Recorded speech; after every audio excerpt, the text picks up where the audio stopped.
سے پہلے تو میں عوام الناس گزر کو یہ خوشخبری سناتا ہوں کہ گلگت میں ریجنل بلڈ سینٹر کا قیام عمل میں آیا ہے۔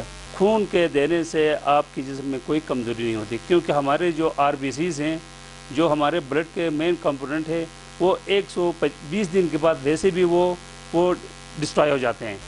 اور تمام ضلعوں میں بشمول ضلع گزر کے بلڈ کلیکشن کے حوالے سے کیمپین کا آغاز ہو گیا ہے، بلڈ ڈونیشن کے حوالے سے کیمپین کا آغاز ہو گیا ہے۔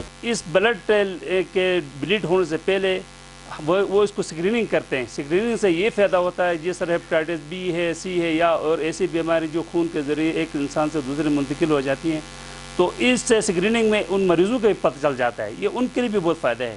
موٹیویٹ کرنے کے حوالے سے علماء کو ہم نے لکھا ہے، اسماعیل ریجنل کونسل کو ہم نے لکھا ہے، یہاں سے لوگوں کو موٹیویٹ کرنے کے حوالے سے LSOs کو ہم انگیج کر رہے ہیں۔